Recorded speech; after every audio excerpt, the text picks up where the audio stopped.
O conto de Filínio e Macates é uma das histórias de fantasma mais antigas do Ocidente. Originária da Roma Antiga, foi narrada pelo escritor grego Flégon de Trales, no século II d.C., e pelo filósofo, também grego, Próclo, no século V d.C. Segundo os registros, a história supostamente aconteceu durante o reinado de Filipe II da Macedônia, entre os anos de 356 e 336 a.C., na cidade de Anfípolis. O conto narra a história da donzela Filínio, filha de Demóstrato e Caritos, de Anfípolis. 6 meses após se casar com um general do exército de Alexandre, chamado Cratero, Filínio vem a óbito. Depois, ela aparece em forma corporal na casa dos pais, onde conversa e se deita durante 3 noites com Macates, um homem que era hóspede do local, por quem Filínio era apaixonada quando viva. Um dia, quase 6 meses depois de sua morte, a donzela é vista por outro membro da família e descoberta por seus pais. Com isso, ela afirma que seus pais não podem culpá-la por estar com Macates, pois não fizeram nada a ninguém. Ademais, os deuses do submundo aprovaram suas ações e seus pais não deveriam interferir. Ainda, ela os ameaçou, avisando que eles sofreriam terríveis consequências por terem se intrometido no relacionamento entre ela e Macates, visto que ela estava ali por desígnio divino, mas retornaria ao lugar que estava predestinado para ela. Na época em que se passa a história, acreditava-se que os mortos poderiam retornar à terra dos vivos, se os deuses governantes do submundo lhes dessem permissão especial, nas circunstâncias certas. Depois de se explicar para a família, a moça falece pela 2ª vez, para nunca mais retornar. Os pais de Filínio, pensando que aquela mulher pudesse ser uma simples impostora se passando pela filha morta deles, ordenaram que o túmulo de Filínio fosse aberto e descobriram que seu corpo estava desaparecido. Além disso, os enfeites que ela deu a Macates eram idênticos aos que foram enterrados com ela, e também estavam faltando no túmulo. Por sua vez, os presentes que Macates deu à moça durante as mesmas 3 noites, que eram um anel de ferro e uma taça de vinho dourada, estavam lá. Disso tudo, entende-se que Filínio teria voltado à vida por propósitos que nunca foram esclarecidos. Após todos esses acontecimentos, a população decidiu queimar o corpo da mulher fora das fronteiras. Porém, Macates teria se deprimido com toda a situação e se matado. Pode-se notar que o fantasma de Filínio despertou em seu corpo físico pelo fato de ter se passado por viva e dormido 3 noites com Macates, por ter bebido com ele na noite em que foi descoberta, e pelos cidadãos terem descoberto que seu corpo não estava no túmulo, mas jazia ainda no quarto de hóspedes, onde caíra morta pela 2ª vez. Além disso, pela narrativa, a mulher retornava ao túmulo antes do amanhecer, no qual deixara os pertences de Macates. A história de Filínio e Macates foi escrita em forma de carta e preocupou-se em fornecer detalhes suficientes para torná-la verossímil, a exemplo do fornecimento do nome da cidade onde ocorre, mas não o suficiente para convencer um indivíduo familiarizado com os detalhes da história da cidade.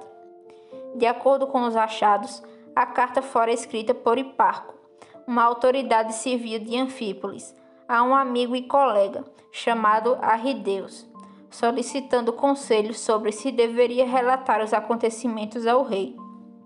O escritor Flégon de Trales, que era natural de Lídia, atual Aydin, na Turquia, escolheu uma autoridade civil como sua testemunha e narradora para motivar a crença na validade da história, e, caso isso não bastasse, aumentar o número daqueles que viram Filínio ressuscitada. De 1, Macates, para 2, a ama de leite, e assim por diante, até que toda a comunidade tomasse ciência da situação. Conforme explica a teóloga Deborah Price, é comum nos escritos antigos sobre mirabilia, isto é, eventos maravilhosos ou milagres, a multiplicação do número de testemunhas do caso, a fim de encorajar a aceitação da história pelo leitor. O início da versão de Phlegon perdeu-se nos manuscritos existentes. É graças ao filósofo grego Próclo, que mencionou o conto em seus comentários sobre a República de Platão, que sabemos em qual época e cidade teria ocorrido a história. O relato de Phlegon começa no ponto em que a enfermeira da casa vê Filínio sentada na cama de Macates.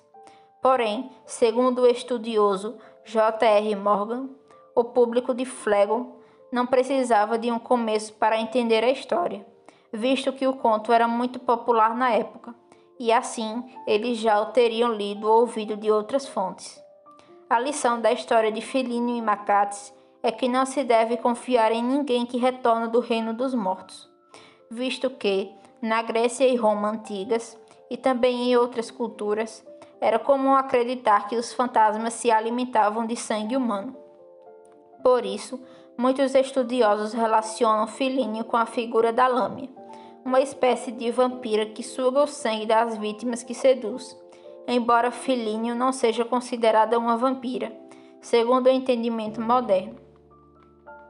Conforme já mencionado, o grego Phlegon de Tralles registrou a história de Filínio e Macates em seu Livro das Maravilhas, obra na qual o escritor narrou vários contos de fantasmas e eventos considerados paranormais na atualidade.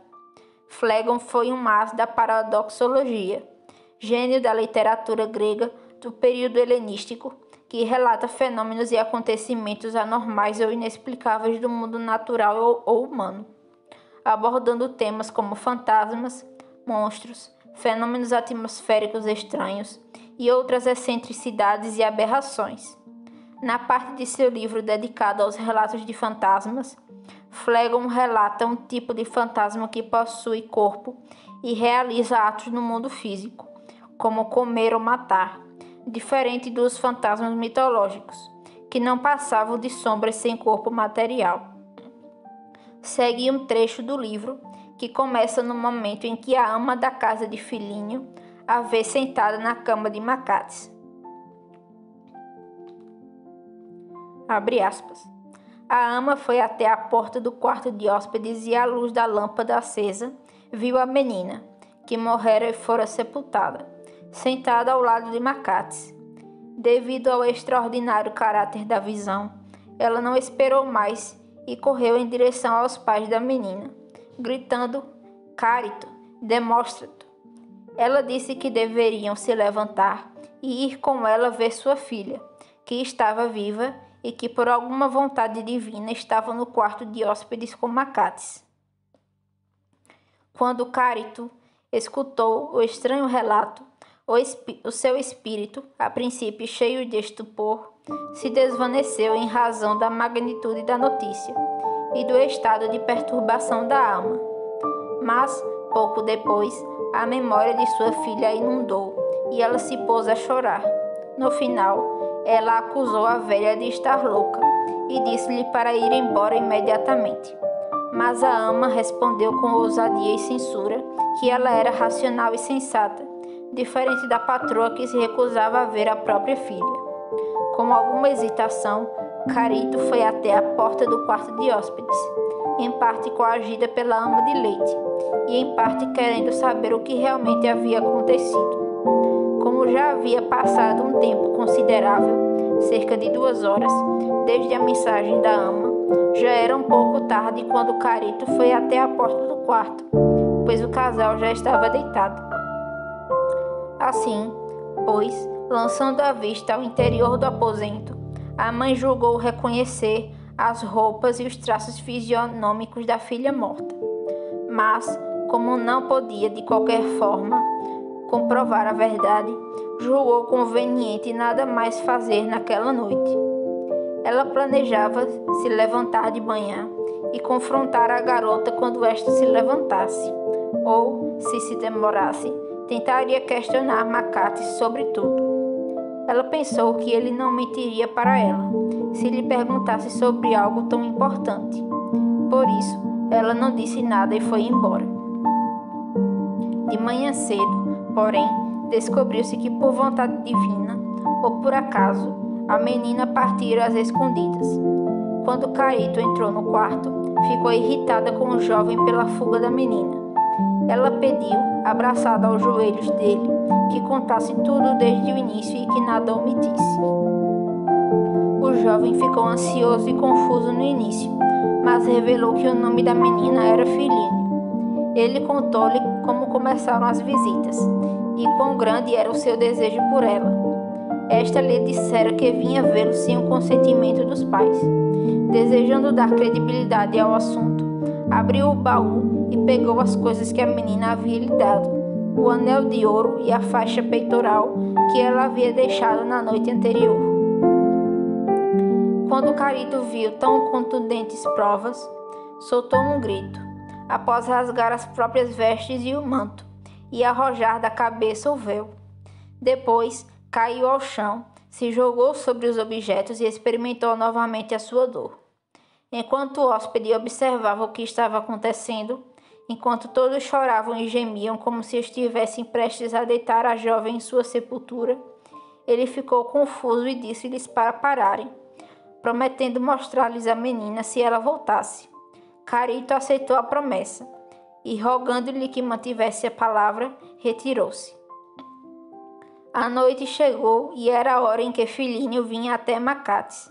A família mantinha-se expectante, aguardando a sua chegada. Ela entrou no horário habitual e sentou-se na cama. Macates fingiu que estava tudo bem, pois queria investigar a situação, mas não acreditava absolutamente que recebia em seu leito uma morta, pois a moça chegara com tanto cuidado à hora de sempre e mesmo comera e bebera com ele. Assim, ele simplesmente não podia acreditar no que os outros lhe haviam dito. Preferia acreditar que ladrões de túmulo escavaram uma tumba e venderam os vestidos e as joias ao pai da jovem. Mas, querendo saber o que realmente estava acontecendo, ele enviou secretamente seus escravos para chamarem Demóstrato e Carito. Eles vieram rápido. Quando a viram, ficaram sem palavras e assustados, mas depois choraram e abraçaram a filha. Então, Filínio disse-lhes: Mãe, pai, quão injustamente vos mostreis receosos de que com o hóspede eu tenha estado durante 3 dias, sem ser motivo de aflição para ninguém na casa paterna. Por conseguinte, vós vos lamentareis desde o princípio por causa de vossa excessiva curiosidade. De minha feita, regressarei ao lugar que me foi designado, pois não cheguei aqui sem que esta fosse a vontade divina. Imediatamente, depois de proferir estas palavras, Filínio retornou ao estado cadavérico e estendeu o seu corpo visível sobre o leito. Seu pai e sua mãe se lançaram sobre ela, e houve muita confusão e gemidos na casa por causa de tão grande desgraça. A infelicidade era insuportável e a visão incrível. O acontecimento rapidamente repercutiu na cidade e fui informado. Assim, pois, durante aquela noite, contive a multidão que se reunira em frente à casa, tendo o cuidado de que não ocorressem distúrbios à propagação de tais rumores. Ao amanhecer, a Assembleia Municipal estava lotada. Após a narrativa de tudo o que havia acontecido, foi decidido que primeiro nos dirigiríamos ao túmulo e o abriríamos para saber se o cadáver ali permanecia ou encontraríamos o lugar vazio, pois não haviam transcorrido 6 meses desde a morte da jovem mulher. Quando abrimos a câmara, onde jaziam todos os corpos da família, vimos corpos em caixões ou ossos no caso daqueles que morreram há muito tempo. Mas no caixão onde Filínio foi colocada, encontramos apenas o anel de ferro que pertencia ao convidado e a taça de vinho dourada, itens que ela havia obtido de Macates no primeiro encontro. Atônitos e assustados, fomos imediatamente à casa de Demóstrato para contemplar a morta e constatar se ela era realmente tangível. Quando vimos que ela jazia realmente morta no leito, reunimos-nos em assembleia, pois os acontecimentos eram portentosos e inacreditáveis. Houve uma confusão considerável na assembleia, e quase ninguém conseguiu formar uma opinião sobre o que tinha acontecido. O primeiro a se levantar foi Hilo, considerado não apenas o melhor vidente, mas também um excelente augure. Em geral, ele demonstrou um conhecimento considerável de seu ofício. Ele disse que deveríamos enterrar a jovem fora dos limites da cidade, pois já não era conveniente que fosse enterrada dentro de seus lindes, que fizéssemos um sacrifício expiatório a Hermes infernal e a Eumênides, e que depois todos se purificassem completamente, e que lavassem com água lustral os objetos sagrados. E nos prescreveu todos os rituais adequados aos deuses infernais. E a mim, particularmente, recomendou que fizesse sacrifícios pelo rei, e também a Hermes, a Zeus, o protetor da hospitalidade, e a Ares, e que levasse a cabo todo o ritual conscienciosamente. Quando ele nos deu essa informação, começamos a fazer o que ele disse, e o hóspede Macates, a quem a aparição havia visitado, caiu em profunda melancolia e se matou. Se achas que deves escrever ao rei sobre estas coisas, diga-me por carta, para que te envie também um dos que também examinaram o cadáver detalhadamente. Saudações. Fecha aspas. Outro intelectual notável que menciona a história em seus escritos é a escritora russa Helena Blavatsky.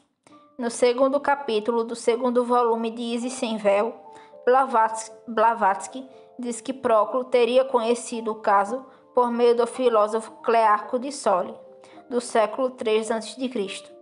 Ela relata o conto da seguinte forma, abre aspas, uma mulher chamada Filoneia, filha de Demóstrato e Carito, residentes de Anfípolis, no tempo do rei Filipe, morreu pouco depois de ter casado com um certo Cruteros, e 6 meses depois da sua morte, ressuscitou movida pelo amor pelo jovem Macates, que, enquanto passava pela cidade, hospedou-se na casa dos pais da ressuscitada, onde ela, ou melhor, o elemental que assumira em aparência corporal, visitou o jovem por algumas noites, até que, ao ser surpreendido, seu corpo caiu sem vida, dizendo que agiu daquela forma por obediência aos demônios humanos. Todos os habitantes da cidade vieram ver o corpo de Filoneia, após sua segunda morte na casa de seus pais, e quando abriram o túmulo para enterrá-la, encontraram-no vazio. Próclo diz literalmente, muitos outros autores antigos também relataram casos de mortes seguidas, mais ou menos rapidamente por ressurreição.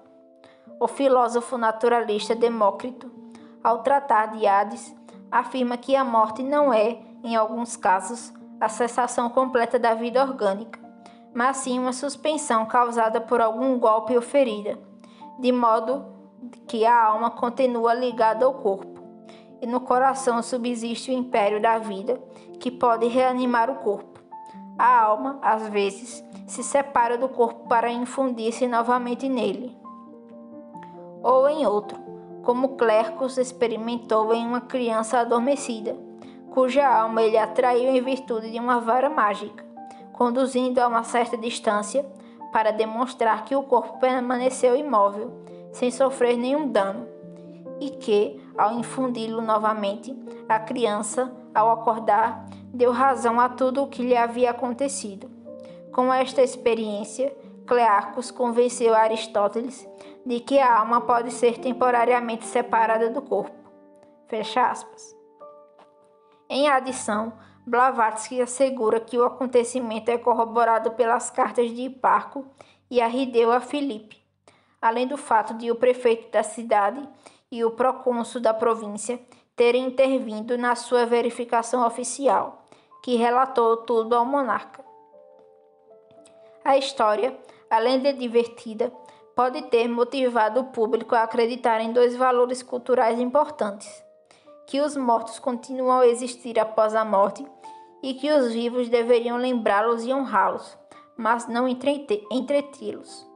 De acordo com o historiador francês Jean Delourmel, quando alguém morria em fases da vida que simbolizam rituais de transição, como o casamento ou o parto, acreditava-se que era a grande chance do morto voltar como fantasma.